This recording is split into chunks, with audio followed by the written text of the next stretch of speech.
Welcome to Let's Be Well Together podcast. We're your wellness check-in team. Join us each week or when you can. We enjoy exploring wellness concepts and reminding you to make time for wellness. This is episode 145.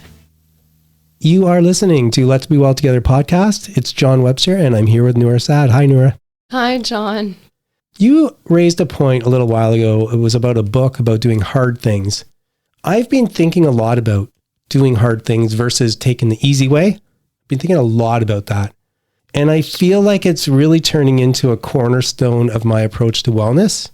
It's becoming very important and it touches on every area of wellness. And here's what I'm thinking.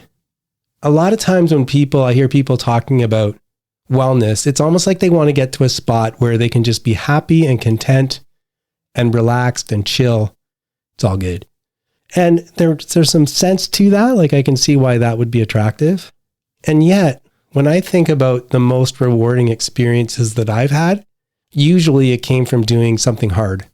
Doing something hard. Like I'm not saying like brutally hard. It didn't have to hurt me, but I had to put effort into it. And that felt so much more rewarding. And for me, obviously, an example I talk a lot about is running a marathon, how much I learned about myself.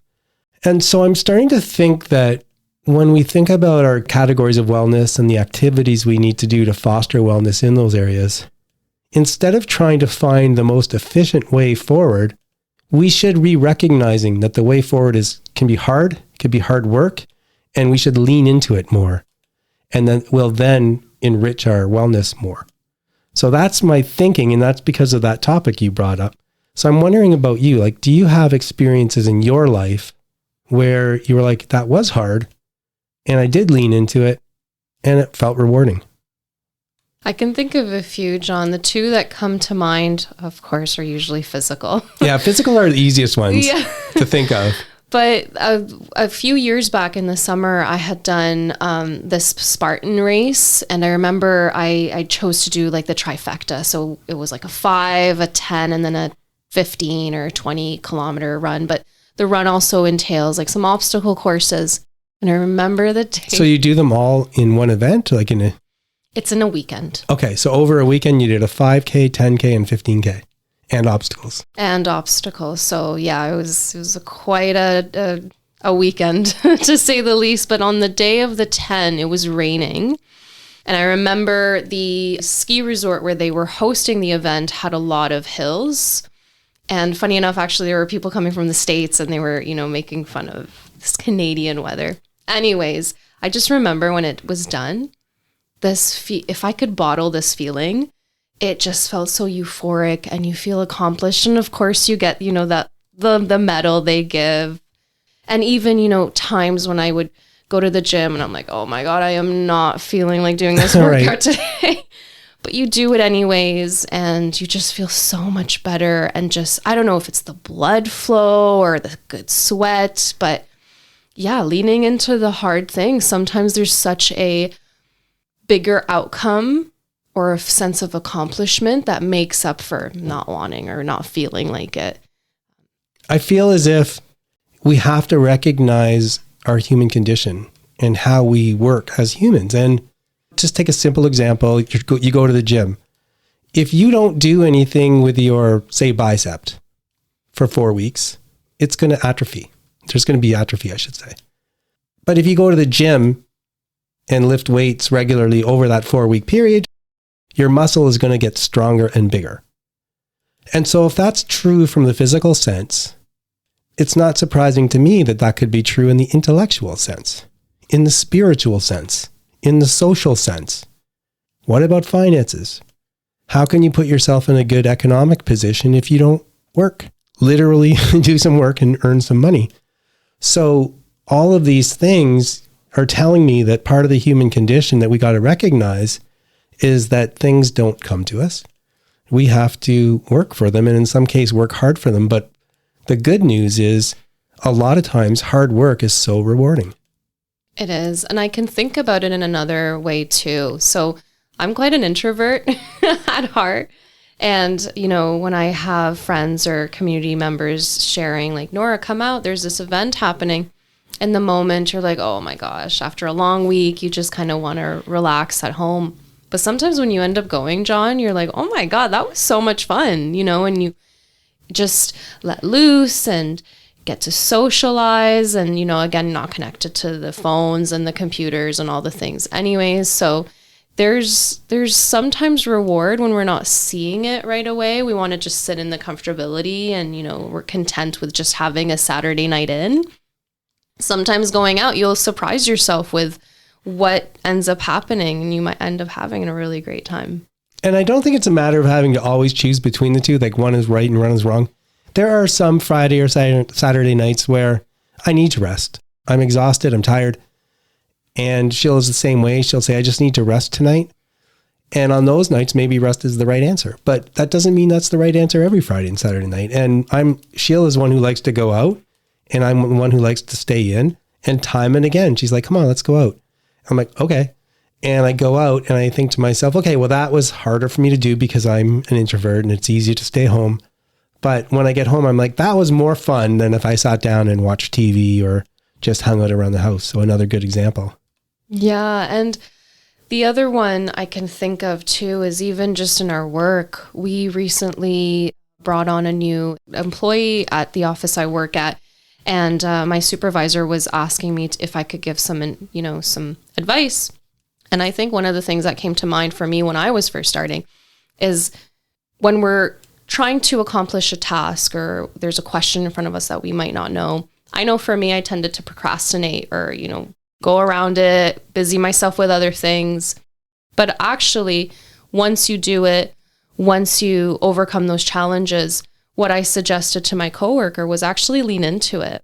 Because when you lean into it, just like the analogy about the muscle, sometimes you end up surprising yourself and you realize, wow, I was more than capable of figuring this out. I just wasn't willing to step out of my comfort zone or give myself that space. So do hard things. There's a lot that comes out of it.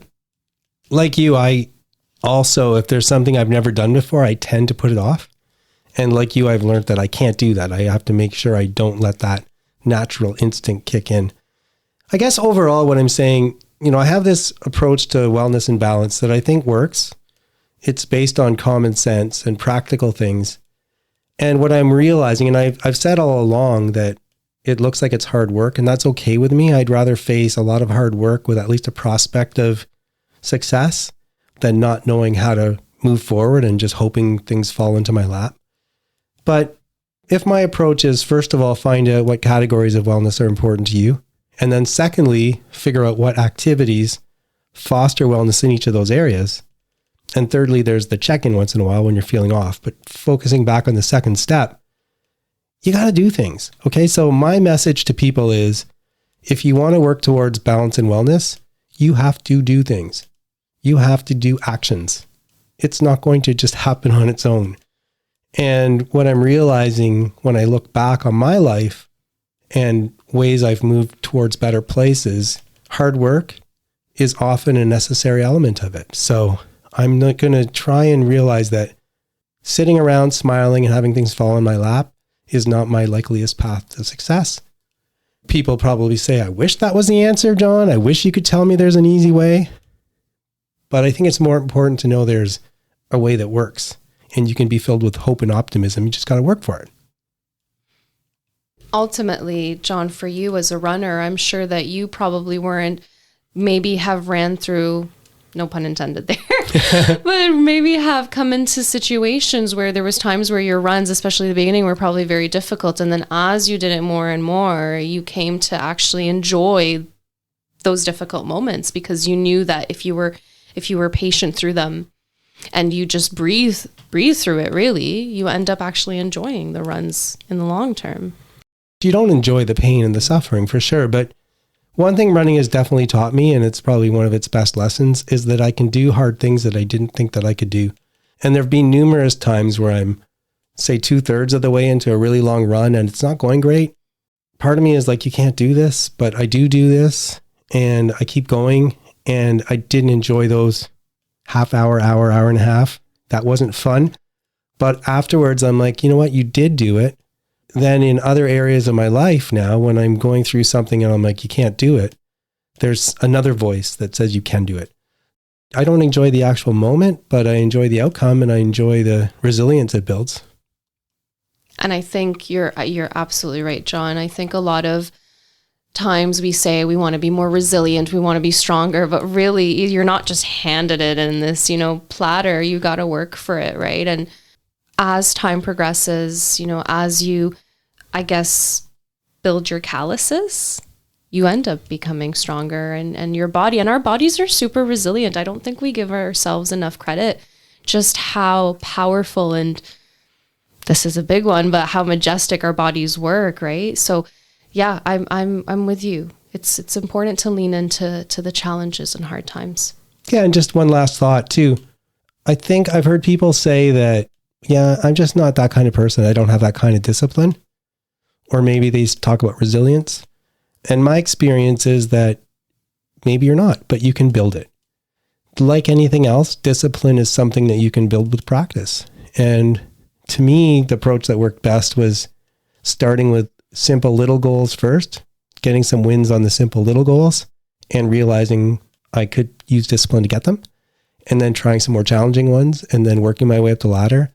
So remember that discipline is something that even if you don't feel like you have it right now, it's something that you can develop in yourself. Actually, John, as you brought up discipline, you reminded me of Ramadan, which is the month that we have where we fast every day. And I find that fasting really helps with regrouping, but also rebuilding that discipline that tends to get lost as we go about throughout the rest of the year. Yeah, fasting, I think, is another really great way to put away the distractions and just kind of regroup. I think there's so many religious and other traditions that there's more to it than what scratches the surface.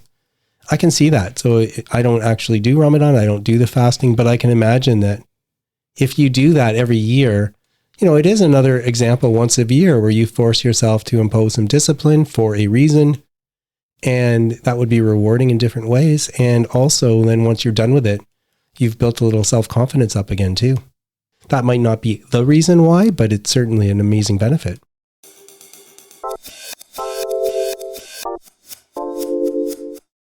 Okay, so we are in the second last week of our focus on facets. And today we're talking about the category of economic wellness. In my mind, you cannot understate how important this category is. We hear people talk about work-life balance and they want to achieve it. One thing I often do is I say to someone, what do you mean by that? And a lot of people have a challenge trying to articulate what they mean, but a common theme seems to be that the work side of the work-life balance is bad. I don't see it that way. I think economic wellness is associated with one of life's great challenges, and that is how to be fulfilled in our careers while achieving balance in other aspects of our lives. If you think of many things that bring you enjoyment in life, if you think of many things you need to do as your activity of wellness in other categories, they cost money, and you need to earn money. That is the world that we live in right now. And when you're seeking balance and wellness, it has to be within the context of the world within which you live. I've heard that many marriages that fail in the first couple of years fail because of a difference in opinion on finances or different ways of spending money. Some of the most anxious times in our lives are when we're short on money and we can't make ends meet. So think about some of the activities you could do to foster economic wellness. Think about things like finding a career you enjoy or using your career to provide financial support to you and your family while making a positive impact in different areas. A really important one is to distinguish between your wants and your needs. A lot of times we think we need something, but it's just a want. And we need to make and live within budgets. And there's lots more. So in that context, we went back and looked at some of the interviews we did on fostering economic wellness, things like saving for retirement, the rest of it. So let's listen to the interview we picked, focusing on economic wellness. Guests are giving their time, expanding our minds. Today's interview is in the area of financial wellness. Jill Melanson has been a regular contributor with past interviews about what mortgage lenders are looking for and a 2-part intro to financial planning concepts. And I recently saw a social media post on Jill's Instagram feed, which is at Jill Melanson Mortgage Agent, all one word, and she was showing a budget worksheet. So I immediately shot Jill a message because budgeting is something I see as really important for financial wellness. It helps Sheila and me make ends meet when we were just starting out and many times since over the years. So I couldn't resist asking Jill to have a conversation about budgeting. So welcome back, Jill. Thanks for having me again, John. As you know from past shows, Jill is a licensed mortgage agent who works with Invis, a large and respected Canadian mortgage brokerage. Jill points her clients in the right direction and helps them make connections and informed choices when looking for a mortgage. And she's there after the mortgage closes, providing tips and strategies to build long-term wealth. She previously worked at TD Canada Trust and then RBC as a financial advisor. She's completed her Canadian Securities course, among other investment courses. But remember, when it comes to finances, please get advice from qualified people, and we're not financial planners and we're not providing advice today on the show. We're talking about budgeting experiences, why we think they're a great idea, and ideally that you'll start looking into it and get some help if you need it. So that was my normal long-winded intro, Jill. Maybe we can just start by kind of an overview, letting people know what is a budget. I'd say that it's 2 parts. Budgeting can be something you jot down on a piece of paper, or you create on a spreadsheet, the sort of standard budget, and you're going to break down your monthly spending. The other type of budgeting I use would be automatic payments coming out when you get paid. So mortgage payments coming out when you get paid, car loan payments, savings, those kind of things. So that's more the automated type budgeting. What you're saying is when you use the word budgeting, it can be a couple contexts. One is when you're creating your monthly in and out spreadsheet type thing. The second one is when you're seeing regular payments coming off to either pay bills or maybe to go into savings and that kind of stuff. Exactly. Yes. Okay. For me, I'm thinking of it more in that first context. When Sheila and I were getting going, there was quite a while where we actually both were students, had limited money coming in. Then we had one child and then another child, still as students. We didn't have a lot of money coming in, and eventually we realized we just had to get a handle on it. And so we just sat down and we wrote out, I don't even know if at the time I was using a computer spreadsheet. I think I was. It started off being a lot of fun, hey, yeah, we can figure out all the money we spend. And we started writing it down, and it wasn't fun for very long because we pretty quickly realized how much money it costs for things like cable and insurance and everything. Like, I'm not going to go through the list, but it was a bit scary. But then what we realized was that if we got a handle on it and said, okay, well, we only have this much for groceries, or we can only see one movie a month. Yeah. We eventually started to make ends meet. And really, I don't think without it, we would have survived. Yeah, I think budgeting is extremely important for a household. You want to know where everything's allotted to. And it is a scary thing to go through sometimes. I would say a good point to start when you're making a budget is going through your bank account statements and your Visa statements, because all the numbers are going to be there. I would recommend doing a 2-month average of your statements for things like groceries, because people estimate maybe $50 or $100 a week. Well, these days, groceries are costing a bit more. So go through, you average out. Perhaps you add the LCBO runs and all those key items that we're spending money on, toiletries, that kind of thing, that we don't account for unless we open up those statements and take a look. It's a great idea. I think that's what we end up having to do too, right? Like, because you sit down initially and just trying to write down what you remember. But it's not till you look at those statements and you're like, oh, right. And then you'll see in those statements things like automatic withdrawals and all kinds of stuff. So that's a great idea. And, we talked a little bit about some of the benefits. Have you seen it help people, like people who are trying to make ends meet or save for something big? Yes, I would say anytime a new home buyer comes to me, breaking it down, this is what you're spending now. This is what you will be spending when you buy a house, for example. This is how much you need to save. Sitting down and crunching those numbers is always an eye-opening experience and has certainly helped a lot of people get to where they want to be faster, for sure. I guess on your post, you were showing a spreadsheet or worksheet is that something that you put together? Yes, myself and my team. I've kind of piggybacked off a couple ideas to come up with the list because it can be quite lengthy depending on your monthly spending. But yes, it was kind of a group effort, I would say.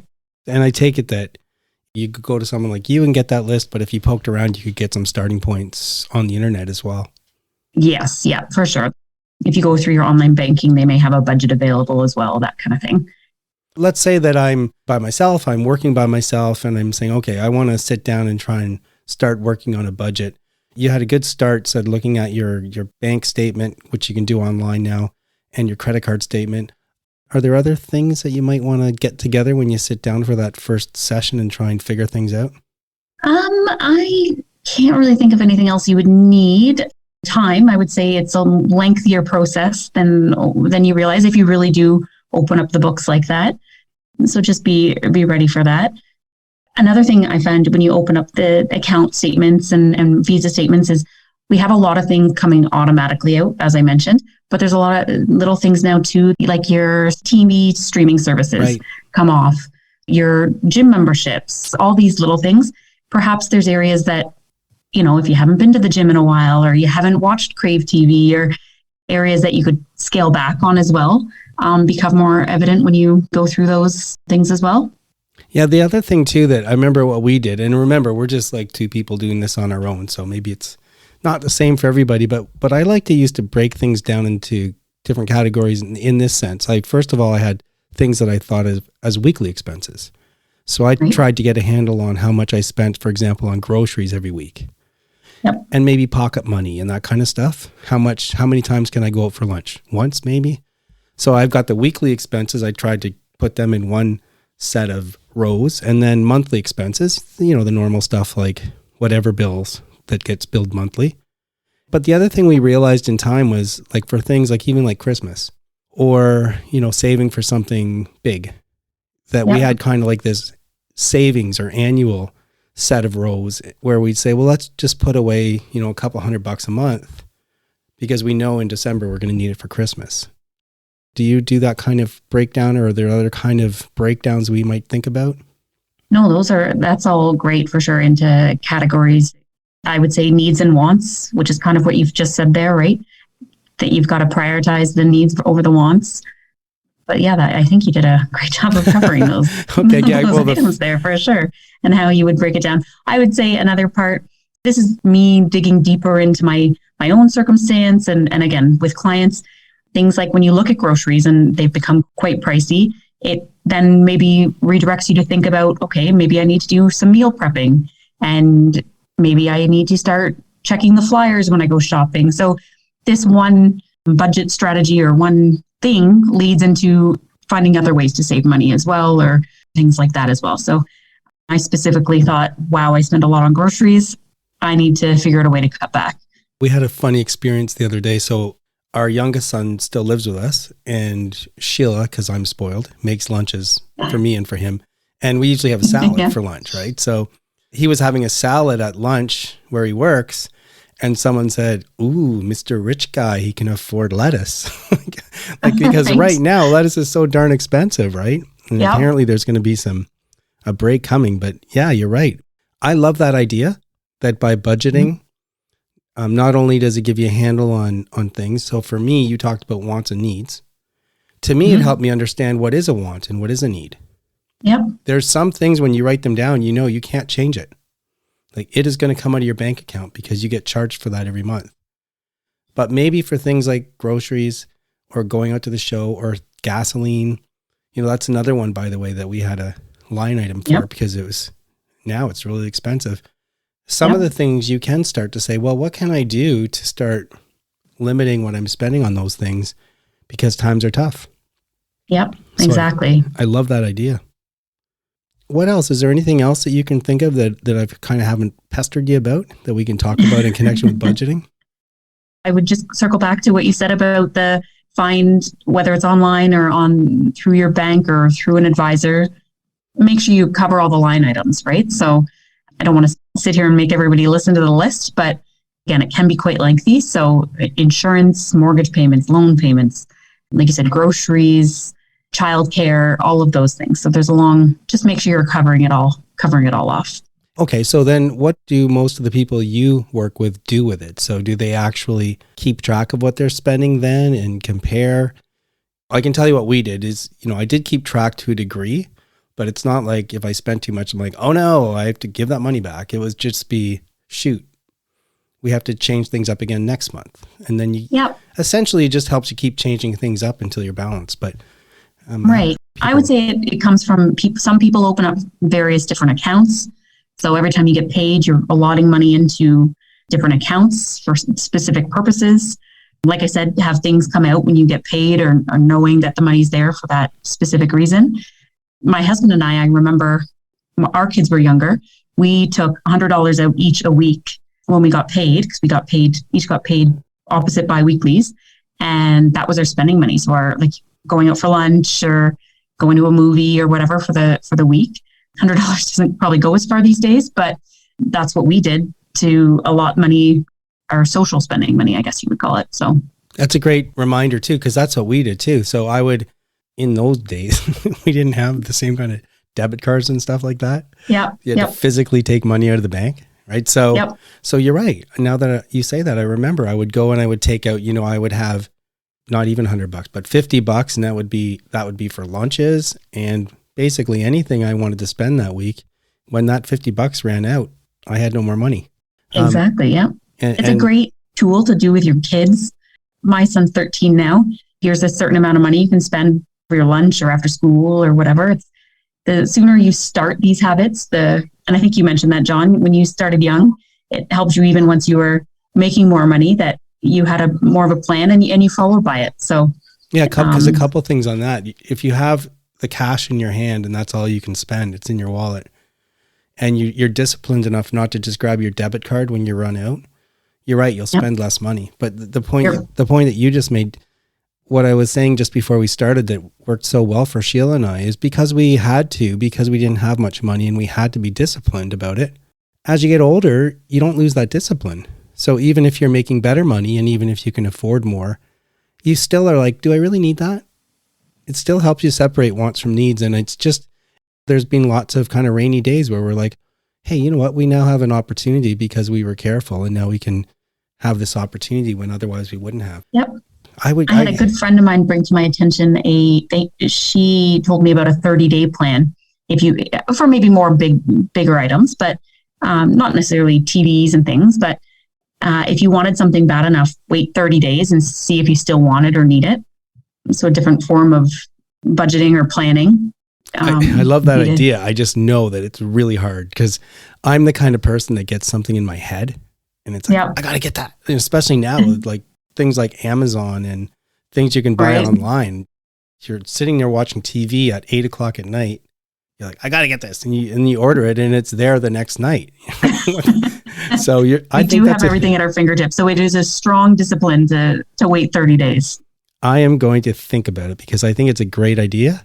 I don't know if I have that discipline, but I'm going to stick that back in my things that I probably should do category and see if I can't get started on it. Right. Okay. Well, thanks a lot. I love budgeting. I'd love talking about it because it's something that's common sense, that's approachable for just about anybody. And I would just urge everybody to think about doing some budgeting if you're having any kind of financial issues or if you're trying to save for something, and see if it doesn't help you guys make ends meet and make it easier to get the things you dream of getting. So Jill, we're back to the question we ask every guest, and you've got the record because you're going to be the first person to have been asked this 3 times. That's great. It's our mini wellness check-in, and we've checked in with you a couple times already, and we're wondering how you're doing today. Are you currently neglecting an area of wellness in your life? And if so, can you think of even one thing you can do to foster wellness in that area? You know what? I just recently, I would say in my own personal economic wellness, with interest rates and things like this, mortgage payments changing, I have a variable rate mortgage. Anyway, I did actually just book an appointment to go see a financial advisor myself to go over my investments and my insurance coverage and all those types of things. So something I wasn't paying as much attention to as I should, which is funny coming from somebody in my position. So, well, by strange coincidence, I'm in the same boat because, I've done some budgeting. I've been trying to keep a handle on things, but I, like you, can always do better. But I haven't used a financial planner. So I also am in the process of setting up a meeting with a financial planner to try and get a handle as I'm getting closer to retirement to see if I can actually retire. So I'm hoping to find out the answer is yes, that someday I'm not in a rush to retire, but I'd like to know that it's possible. Otherwise, I guess I'll be working for a long time. Yeah. And you know what? Speaking of, they're going to want to know what your budget for retirement looks like. So true.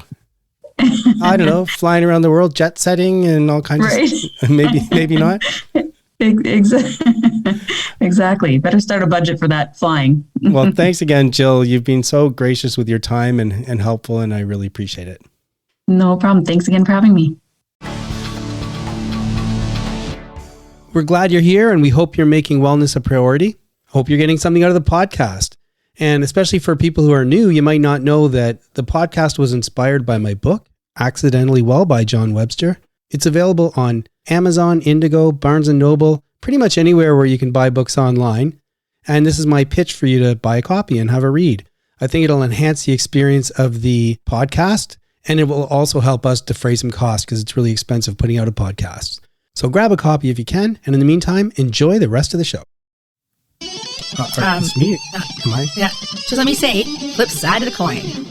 I want to talk to you about an experience we had driving the other day.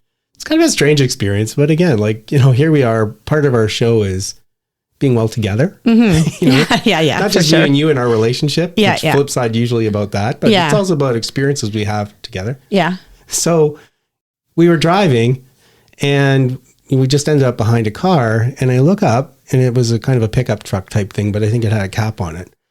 And his sticker on the back was a finger, like a middle finger, giving me the middle finger. Yeah. And I thought, like what is that? And it's a bummer because it started, here we were having it was a beautiful sunny day. We're going for a ride to a nice place. Mm-hmm. And now some guy gives me the finger for no reason. And maybe he thinks that it's showing something about himself. Like, hey, I'm a take no nonsense kind of person. But considering I don't even know what he looks like, and I'll never meet him, the message about himself doesn't matter. I'm like, what? But to me, it makes me think instead of we're on this road together and we're all going to be considerate of each other on this road, I'm thinking I got to watch out for this guy because he doesn't care about anybody. He's going to do what he wants to do and, screw the rest of you. Right. That's a good point too. I think that was in my head, although I didn't really articulate it in my head that way. Mm-hmm.